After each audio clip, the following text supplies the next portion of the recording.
Good morning students.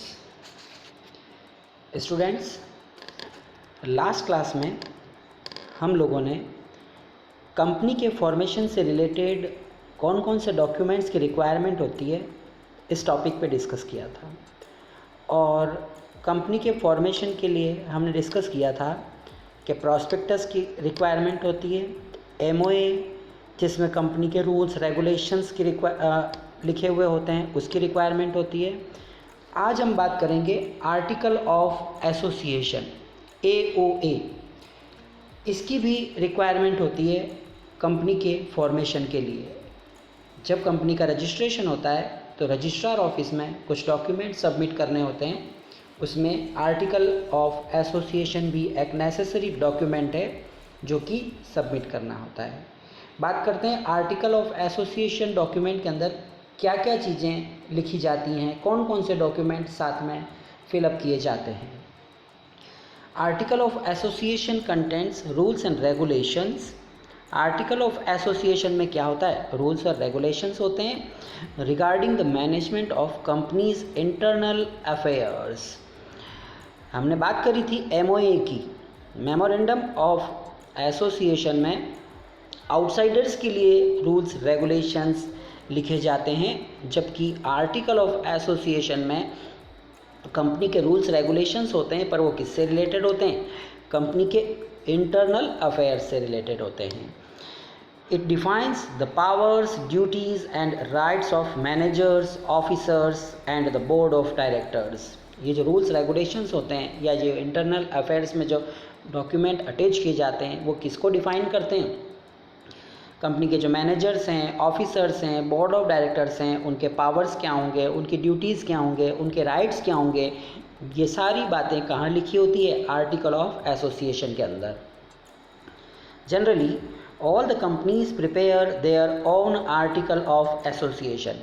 वैसे तो जितनी भी कंपनियां होती हैं वो अपनी कंपनी की नीड और रिक्वायरमेंट के अकॉर्डिंग आर्टिकल ऑफ एसोसिएशन बना लेती है, जिसमें वो कंपनी के पावर्स, ड्यूटीज़ कंपनी के जो मैनेजर्स हैं, ऑफिसर्स हैं, उनके पावर्स, ड्यूटीज़ ये सब मेंशन कर देती है।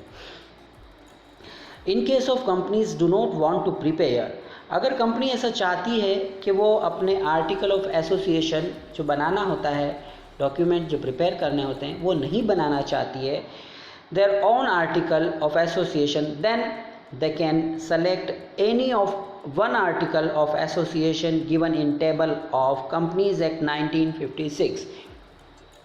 कंपनी अगर अपने आर्टिकल ऑफ एसोसिएशन नहीं बनाना चाहती है तो कंपनी क्या कर सकती है, टेबल F जो कंपनी एक्ट के अंदर 1956 के अंदर मेंशन है उसमें से कोई भी आर्टिकल ऑफ एसोसिएशन जिसमें कंपनी के ऑफिसर्स, मैनेजर्स के रूल्स रेगुलेशंस, पावर्स ऑलरेडी लिखे होते हैं उसको लेकर अटैच कर सकती है।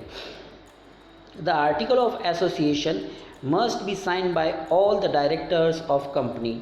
आर्टिकल ऑफ एसोसिएशन जो बनाया जाता है उसमें सारे डायरेक्टर्स के साइन होते हैं। It is also known as doctrine of indoor management. ये जो आर्टिकल ऑफ एसोसिएशन होता है इसे डॉक्ट्रिन ऑफ इंडोर मैनेजमेंट भी कहा जाता है। ऐसे ही डॉक्ट्रिन ऑफ आउटडोर मैनेजमेंट किसे कहा जाता है, MOA को कहा जाता है। अब बात करते हैं आर्टिकल ऑफ एसोसिएशन में ऐसे कौन कौन से कंटेंट हैं जो इंक्लूड होते हैं। The main contents of article of association. First content की बात करते हैं, the amount of share capital and different classes of shares. Share capital जो भी पूंजी लगाई जाएगी, जितनी पूंजी है, कैपिटल है, उसको मेंशन किया जाएगा, प्लस शेयर को कौन कौन से पार्ट में क्लासिफाई किया गया है वो सारे भी मेंशन किया जाएगा। Next, rights of each type of share holders. जितने भी शेयर होल्डर्स हैं कंपनी के, उन सारे शेयर होल्डर्स के अधिकार क्या हैं, राइट्स क्या हैं, उन्हें भी AO के अंदर मेंशन किया जाता है। Procedure for making allotment of share holders तक कैसे दिए जाएंगे, उसका प्रोसीजर क्या होगा, फर्स्ट कॉल, सेकंड कॉल, सारे पैसे एक साथ मंगाए जाएंगे या इंस्टॉलमेंट होगी, फर्स्ट कॉल होगी, सेकंड कॉल होगी, फाइनल कॉल होगी, क्या प्रोसीजर होगा, वो सारी डिटेल भी AOA के अंदर मेंशन होती है। Procedure for issuing share certificates, share का जो सर्टिफिकेट है जो कि शेयर होल्डर्स को इशू किया जाता है ऑनलाइन, उसकी भी डिटेल एओए के अंदर मेंशन होती है। Procedure for transfer of share, one person अपने शेयर को अगर किसी अनदर पर्सन को ट्रांसफ़र करना चाहता है तो उसका क्या प्रोसीजर होगा, वो भी एओए के अंदर मेंशन होता है। Procedure for four feature of share, four feature का मतलब होता है जब कोई व्यक्ति शेयर खरीदता है और उस शेयर के एप्लीकेशन का अमाउंट देने के बाद बाकी का पैसा नहीं चुका पाता है तो कंपनी क्या करती है, शेयर को जब्त कर लेती है। और कंपनी का शेयर्स को जब्त करना फोर फीचर कहलाता है। मतलब कंपनी जितने भी शेयर उसने पर्सन ने खरीदे थे, अगर वो उसका ड्यू पेमेंट नहीं कर पाता है पर्सन, तो कंपनी उन शेयर को जब्त कर लेती है। और शेयर का अंशों का जब्तीकरण ही फोर फीचर है। प्रोसीजर फॉर री issuing of four featured share, जो कंपनी ने शेयर जब्त किए हैं, फोर फीचर किए हैं, उन शेयर को कंपनी किस प्रोसीजर से वापस से रीअलोट करेगी, उसका मेथड भी किस में लिखा होता है, एओए के अंदर मेंशन होता है। Next, procedure for conducting meetings, जितने भी मेंबर्स हैं, बोर्ड ऑफ डायरेक्टर्स हैं, ऑफिसर्स हैं, उनकी मीटिंग का क्या प्रोसीजर होगा, मिनट्स कैसे लिखे जाएंगे, वो सारी डिटेल भी एओए के अंदर मेंशन होती है।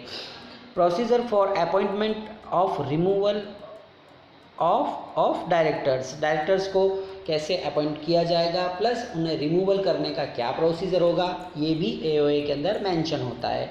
Duties, powers and remuneration of directors, directors को क्या पारिश्रमिक, सैलरी, वेजेस, जो भी वेजरी सैलरी वगैरह दी जाएगी, रेमुनरेशन मतलब पारिश्रमिक दिया जाएगा बोर्ड ऑफ डायरेक्टर्स को, वो भी सारी उसके अंदर मेंशन होती है। प्लस डायरेक्टर्स की जो ड्यूटीज़ हैं, लाइबिलिटीज़ हैं, पावर्स हैं, वो भी एओए के अंदर मेंशन होती है। तो हमने बात करी थी कि इसके अंदर officers, managers, directors internal affair से रिलेटेड हैं, इसीलिए ये सारी बातें किससे रिलेटेड है, इंटरनल अफेयर्स से। Procedure for declaration of payment of dividend, dividend का मतलब होता है लाभांश। कंपनी को वर्ष के अंत में सारे खर्चे लेस करने के बाद जो पैसा बचता है वो सब क्या कहलाता है, डिविडेंड कहलाता है। तो जो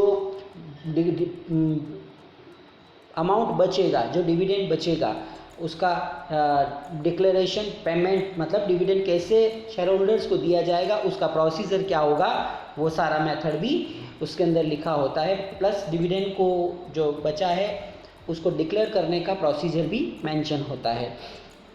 procedure regarding winding up of company, winding up मतलब बंद होना। कंपनी अगर नहीं चल पाती है और कंपनी को बंद करना है, वाइंड अप करना है, क्लोज अप करना है, तो उसका जो प्रोसीजर है वो भी किसके अंदर है, एओए के अंदर मेंशन होता है।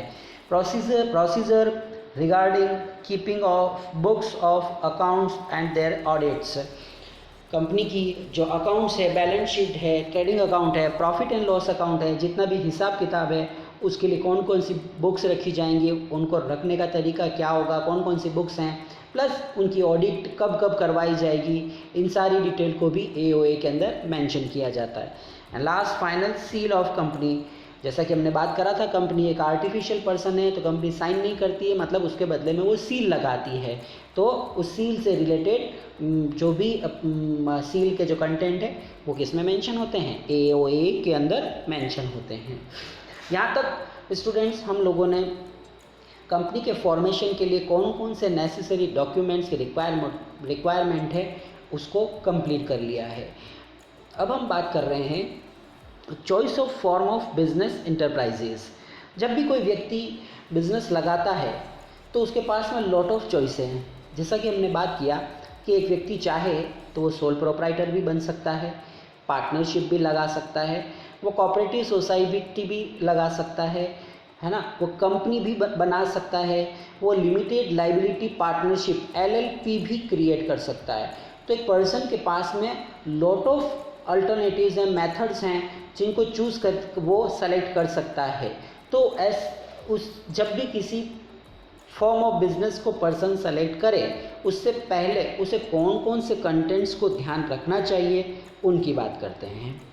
We can see that there are different type of business. अभी हमने पहले देखा है 4-5 टाइप के, 5-6 टाइप के बिजनेस के बारे में हमने अभी तक पढ़ा था। बिजनेस और each having its own features, merits and demerits. हमने sole proprietorship, partnership, cooperative, companies, Hindu undivided family business, सबके फीचर्स, मेरिट्स, डिमेरिट्स सबकी बात करी थी। तो सब बिजनेस के अपने अपनी मेरिट्स हैं, अपनी अपनी डिमेरिट्स है और फीचर्स हैं। It is very difficult to say which is the best form of business. अब ये बड़ा कठिन काम है कि सबसे बेस्ट फॉर्म ऑफ बिजनेस कौन सा है, इसे सेलेक्ट करना और पता लगाना। The selection of suitable form of business organisation is generally made keeping in mind the following factors. पर हम जब भी कोई बिजनेस लगाते हैं या स्टार्ट करते हैं, उससे पहले कुछ बातों को ध्यान में रख सकते हैं। अगर हम उन बातों को ध्यान में रखते हैं तो हम क्या कर सकते हैं, एक सुटेबल फॉर्म ऑफ बिजनेस को सेलेक्ट कर सकते हैं। सबसे पहले फर्स्ट, नेचर ऑफ बिजनेस। सबसे पहले हमें ये पता लगाना होगा कि हमारे बिजनेस का नेचर कैसा है। यदि हमारे बिजनेस के अंदर हम पर्सनल अटेंशन रखना चाहते हैं या बिजनेस का से डायरेक्ट कनेक्शन रखना चाहते हैं, कॉन्ट्रैक्ट रखना चाहते हैं, तो ऐसी सिचुएशन में हमें soul proprietorship form of business को एडॉप्ट करना चाहिए। क्यों? क्योंकि soul proprietorship form of business के अंदर पर्सन का डायरेक्ट कलेक्शन होता है। ऐसा पार्टनरशिप में भी हो सकता है, पर यदि हमें किसी प्रोफेशनल एक्सपर्ट की रिक्वायरमेंट होगी बिजनेस के अंदर, ऐसी सिचुएशन में हमें पार्टनरशिप को एडॉप्ट करना चाहिए या कंपनी को फॉर्म ऑफ बिजनेस को एडॉप्ट करना चाहिए, जैसे सीए, लॉयर, सीएस। अगर हमें लार्ज लेवल का बिजनेस है और ऐसे लगाना चाहते हैं, तो ऐसी सिचुएशन में company form of business, partnership form of business ज़्यादा सूटेबल होगा। तो हमारे बिजनेस का नेचर कैसा है, उस अकॉर्डिंग हमको बिजनेस के फॉर्म को सेलेक्ट करना होगा। Next, capital contribution. सबसे most important point, capital contribution.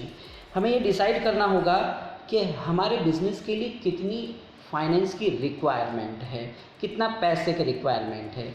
यदि हमारे पास कम कैपिटल है, कम पैसा है, तो ऐसी सिचुएशन में हम सोल प्रोप्राइटरशिप और पार्टनरशिप फॉर्म ऑफ बिजनेस पे जाएंगे।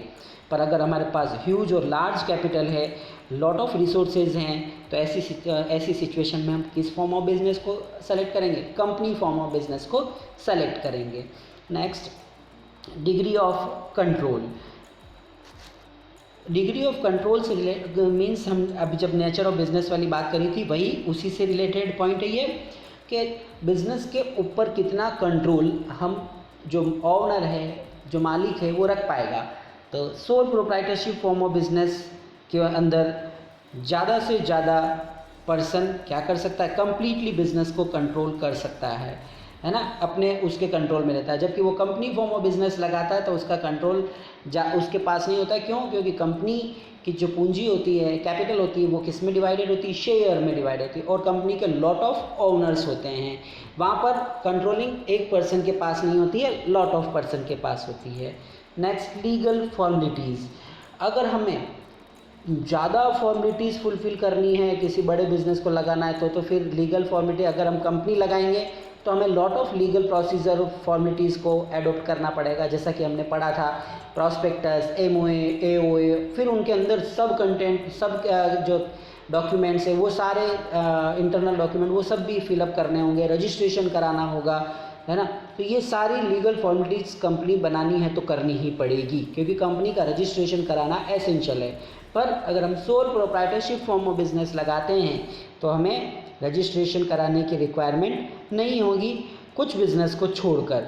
बाकी हम बिना ही लीगल फॉर्मेलिटीज़ के, रजिस्ट्रेशन के, soul proprietorship form of business को लगा सकते हैं। Next, liability. यदि हम सोल प्रोप्राइटरशिप लगाते हैं तो बिजनेस के ओनर की लाइबिलिटी रहती है, यानी क्या होती है, उसकी लाइबिलिटी अनलिमिटेड होती है soul proprietorship form of business और पार्टनरशिप में। यानी अगर बिजनेस में लॉस होते हैं तो उसे अपनी पर्सनल प्रॉपर्टी को सेल करके भी बिजनेस में होने वाले लॉसेस को फुलफिल करना होता है। किसमें? सोल प्रोप्राइटरशिप और पार्टनरशिप में। पर कंपनी फॉर्म ऑफ बिजनेस लगाते हैं तो वहाँ पर्सन की लाइबिलिटी लिमिटेड हो जाती है, मतलब उसने जितना पैसा कंपनी के अंदर इन्वेस्ट किया है उतना ही पैसे का लॉस उसे होता है। Next, management ability. यदि हम बड़ा बिजनेस लगाते हैं, कंपनी है, पार्टनरशिप है, तो मैनेजरियल एबिलिटी ज़्यादा चाहिए। Sole proprietorship form of business है तो मैनेजरियल एबिलिटी की requirement as compare to others कम है, कम रहेगी। Next, flexibility of operations. यदि हम sole proprietorship form of business लगाते हैं तो हम जब चाहते हैं उसे क्लोज कर सकते हैं, ओपन कर सकते हैं। बिजनेस फ्लेक्सिबल है, मॉडिफिकेशन भी आसानी से हो सकता है, उसे पार्टनरशिप में बदल सकते हैं। पर कंपनी फॉर्म ऑफ बिजनेस लगाते हैं तो company form of business flexible नहीं है, उसे मॉडिफाई करना, चेंज करने में बहुत रूल्स रेगुलेशंस को फॉलो करना पड़ता है। And last point, continuity. Soul proprietorship form of business में एक पर्सन की डेथ हो जाने पर बिजनेस ऑटोमेटिकली बंद हो जाता है और क्लोज हो जाता है। पर as compare to sole proprietorship यानी कंपनी फॉर्म ऑफ बिजनेस की बात करें तो कंपनी के अंदर मेंबर आते जाते रहते हैं, कंपनी कभी बंद नहीं होती है। क्यों? क्योंकि कंपनी एक आर्टिफिशियल पर्सन है, वो लगातार चलती रहती है, कंटिन्यूटी उसके अंदर अप्लाई होती है। ऐसा ही हिंदू अनडिवाइडेड फैमिली बिजनेस के अंदर भी होता है, क्योंकि परिवार का कर्ता की डेथ होने पर next senior most male member क्या बन जाता है? कर्ता बन जाता है। तो हमने डिस्कस किया इन 8 पॉइंट से कि जब हम कोई भी बिजनेस लगाते हैं तो उससे पहले अगर हम इन फैक्टर्स को माइंड में रखते हैं तो हम एक सुटेबल फॉर्म ऑफ बिजनेस को एडॉप्ट कर सकते हैं और बिजनेस स्टार्ट कर सकते हैं।